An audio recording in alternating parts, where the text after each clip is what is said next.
শুভ সকাল আমার প্রিয় পরিবার। তো তোমরা সবাই কেমন আছো? আশা করি সবাই ভালো আছো, সুস্থ আছো। আমরাও ভালো আছি। ঘুম থেকে উঠে সোজা চলে যাচ্ছি ছাদে হাঁটতে।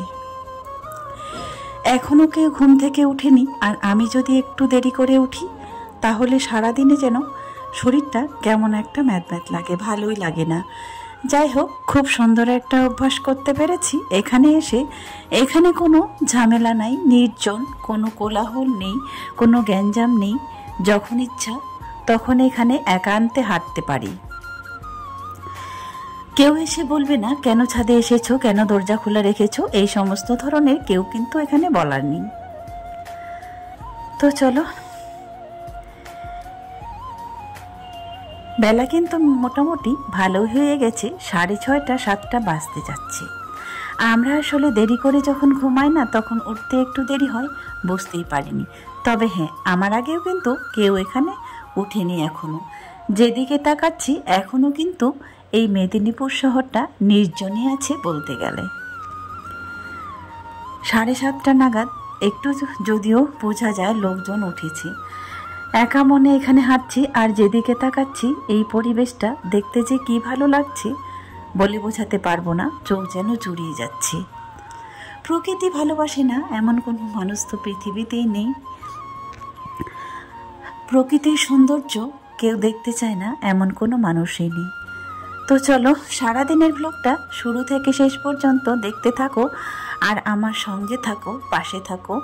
তোমরা যেভাবে ভালোবাসা দিয়ে এসছো ঠিক তোমরা এভাবেই আমার পাশে থেকো, কারণ তোমরা আমাকে পথ চলাটা সহজ করে দিয়েছো, পথ চলাটা দেখাচ্ছ কোন রাস্তায় হাঁটতে হবে, তাই না? তো তোমাদের এই ছোট্ট ছোট্ট কমেন্টগুলো আমার অনুপ্রেরণা জাগায়। তাই হয়তো আজকে তোমাদের একটা যদি কমেন্ট দেখি তারপরে যেন আমার এতটা সাহস বেড়ে যায়, না আজকে আমাকে আরও ভ্লগ দিতে হবে। আমার ভালোবাসার মানুষগুলো, আমার প্রিয়জনগুলো আমার জন্য অপেক্ষায় আছে। তো বন্ধুরা, হাঁটাহাঁটি শেষ, কমপ্লিট। এখন যাব হচ্ছে নিচে। আর ওরা তো হচ্ছে কেউ এখনও ঘুম থেকে উঠেনি, ওরা ঘুমাচ্ছিল, তখনই আমি উঠে চলে এসেছিলাম। আর চোখগুলো হচ্ছে খোলা খোলা লাগছে কেন বলো তো? আমি হচ্ছে কদিন ধরে মেঝেতে ঘুমাচ্ছি, আর পাখাটা হচ্ছে যে স্ট্যান্ড পাখাটা আছে, টেবিল ফ্যানটা, ওটা আমি খুব কাছে থেকে রাখছি। তাই হয়তো ওই যে ঠান্ডায় কটা দিন ধরে দেখছি একদম মুখ চোখ ফুলে একদম একাকার হয়ে গেছে। তো এখন নিচে নামবো, ওদেরকে ডাকবো কি, ওরা ডাকলেও এখনও কিন্তু এত তাড়াতাড়ি উঠবে না, কারণ দেরি করে ঘুমিয়েছে। ওই মাঝে এসছে তো ওদের সঙ্গে মানে এই গল্প গুজব করতে, এটা ওটা করতে কিন্তু থেকেই যায়। তো আমি এখন যাব। রাত্রিবেলা বাসন টাসন কিছুই মানে মেজে রাখা হয়নি, এখন যাব বাসন মাজবো। তারপরে কালকে হচ্ছে শশা নিয়ে এসেছি বাজার থেকে, ওই বাজারটা আমি পাঠিয়ে দিয়েছিলাম, বললাম তোমাদেরকে। শশা কাটবো, মুড়ি খাবো। আগে হচ্ছে নিচে নিয়ে আমি 1 গ্লাস জল খাই প্রতিদিনে, ওই জলটা খাবো। আর একটা কথা, তো আমার খুশিতে হয়তো তোমরাও খুশি, তোমাদেরও ভালো লাগবে। এই কটা দিন হাঁটাহাঁটি করার পরে আমার মনে হচ্ছে সুগারটা অনেকটাই কন্ট্রোলে এসছে। এই কটা দিন ধরে ওষুধও খাইনি, আর মোটামুটি ভালোই লাগছে। যে সিমটমগুলো দেখা দিত সেগুলো কিন্তু এখন মোটামুটি নেই বলতেই চলে গেছে। আর এই ঈদের দিনে যে গেল সেই দিনগুলোতে কিন্তু আমি সিমাইও খেয়েছিলাম, মিষ্টিও খেয়েছিলাম, তাতেও কিন্তু কোনো প্রবলেম হয়নি। না হলে আগে এরকম যদি মানে জিভটা দিয়ে চেটে নিতাম একটু হলেও মিষ্টিটা, তাতেও কিন্তু সারা রাতে ঘুম হতো না, সুগারের পরিমাণটা এতটাই বেড়ে যেত।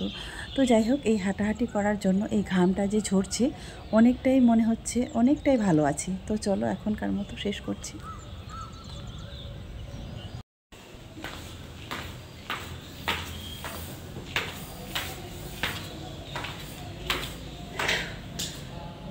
ওরা মনে হয় উঠে গেছে, কথা বলছে সবাই। মা উঠে গেছে, তো মায়ের সঙ্গে মনে হয় ওরা উঠে গেছে। যদি উঠে যায় তাহলে কিন্তু ঝাড়ু দেওয়াতে ওরাই করে নেবে, আমি গিয়ে বাসনটা মাজবো। রাজিয়াকে পড়তে বসাবো, ওর তো এক্সাম চলছে, 10 তারিখ নাগাদ মনে হয় শেষ হবে। আর তারপরে তো এমনিতেই স্কুল হবে। আর এখন থেকে মর্নিংয়ে স্কুল হলে ভালো হতো, আর ওদের স্কুলটা কিন্তু মর্নিং হবে না, অলরেডি প্রাইমারিটা হচ্ছে মর্নিংয়ে আছে। এই কারণে ওদের স্কুলটা কোনোদিনও মর্নিং হয় না, যতই রোদ হোক যতই খরা হোক না কেন, কিন্তু ওই ইভিনিংয়ে হয়। তো চলো আবার একবার দাঁড়িয়ে গেলাম। এই কটা দিনে কিন্তু ঈদের পরে আর বাজার যাওয়া হয়নি, তবে যা আছে ঘরে এগুলোই রান্না করব আজকে। আর এই রোদের জন্য যদি কাউকে বলি, ওদের দু বোনকে যদি বলি যাও একটু বাজার নিয়ে আসো, এক কথায় উত্তর দিয়ে দেবে না আমরা পারবো না, আমরা যাব না। তবে হ্যাঁ, এখানে একটু বাজারের সমস্যা হয়েছে বলতে, যে নিচে যে কাউকে দেখতে পাবো একটা মাছওয়ালা যাচ্ছে হুট করে এসে নেমে আসবো, সেটা কিন্তু এখানে হয় না। তবে আমি হ্যাঁ, বাড়িতে যেমন খুব সহজ করে নিব, কাছে আসবে, দামটাও কিন্তু তেমন বেশি লাগবে, তবে রাজাবাজারটা ওইখানের চেয়ে এখান থেকে একটু কাছে। তবে কি বলো তো, বাজার থেকেই নিয়ে আসি, আর যে দিনটা থাকে না সেই দিনটা আর আনাই হয় না। তবে ভেবে নিয়েছি আজকে যা আছে সেটাই রান্না করব। তো ভাতটাও এদিকে ফুটে গিয়েছে। আর কালকের যে ছিল, এই যে দেখো তেলাপিয়া মাছ, আর একটা ছিল বেগুন। তো ওই বেগুন আলু টমেটো দিয়ে ওই তেলাপিয়া মাছটা রান্না করব। আর এখানে ওই ভেন্ডি ছিল, ভেন্ডিগুলোকে ভাজা করব। তবে হ্যাঁ, দেখতে দেখতে আমার মা আসার যে কখন 1 মাস হয়ে গেল সেটা কিন্তু বোঝাই যাচ্ছে না। আসলে মা পাশে আছে বলে গোটা পৃথিবীটা যেন আমার পাশে আছে। কবে যে দেখতে দেখতে কোন দিন 1 মাস 30 দিন পার হয়ে গেল আমি অনুভবই করতে পারছি না। তবে হ্যাঁ, ভালোবাসার মানুষগুলো আর এই মা বাবা যাকে বলে বটগাছের ছায়া, বটগাছের ছায়াটা যদি মাথায় থাকে না, তাহলে কখন যে সকাল হয়, কখন যে সূর্যোদয় হয়। হ্যাঁ, তবে হ্যাঁ, আমার সংসারের দায়িত্ব আমার, আমি চালাই সমস্ত কিছু থেকে।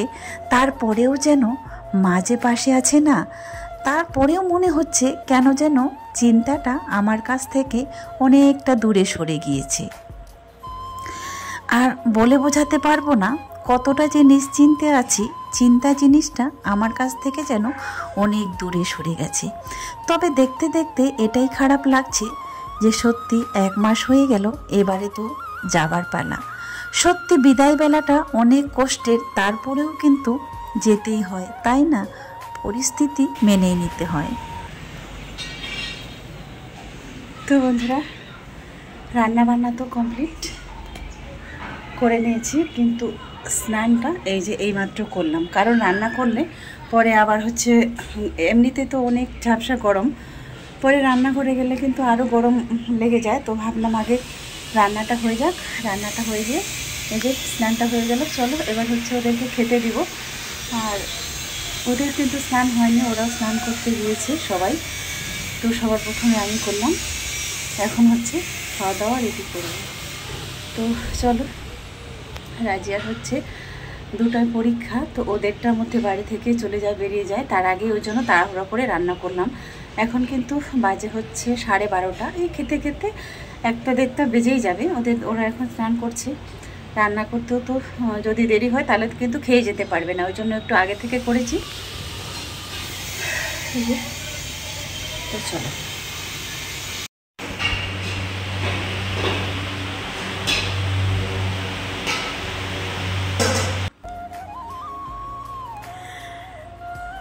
এখানে যেহেতু 2 দিনের ব্লগ আছে, এটা বন্ধুরা তার পরের দিনে বিশেষ কিছু তোমাদেরকে রান্না বান্না আর কি দেখাবো বলো। এটা হচ্ছে শীতল শুটকি, উত্তরবঙ্গের প্রিয় একটা খাবার। এটা কিন্তু শুটকি মাছ দিয়ে বানানো হয়। এটা আমার কাছে খুব প্রিয় একটা জিনিস, বাবার বাড়ি থেকে বানিয়ে নিয়ে এসেছিলাম। এটা বানানোর জন্য লাগে শুটকি মাছ, আর লাগে রসুন, আর কিছুই লাগে না, এই 2টো জিনিস লাগে। তারপরে বানিয়ে শুকিয়ে তারপরে আবার ভেজে নিতে হয়, একটু ভেজে কিংবা পুড়িয়ে যে যেটা করে, তারপরে শিলে এইভাবে করে বেটে নিতে হয়। আর যারা খায় তাদের তো বলতেই হয় না। তারপরে হচ্ছে এইভাবে শিলে বাটা ভাত। কি বলবো, যেন আমার কাছে এটা অমৃত। বহুদিন যাবৎ খাইনি, কারণ এইভাবে আমি বানাতে পারিনি। তবে মায়ের কাছে এবার শুকা মাছ নিয়ে গেছিলাম, মা বানিয়ে দিয়েছিল। তবে বেশ অনেকটাই বানিয়েছিলাম। তবে কি বলতো, আমাদের বাড়িতে এটা খুব পছন্দ করে সবাই। তো চলো আজকের মতো শেষ করছি, সবাই ভালো থাকবেন।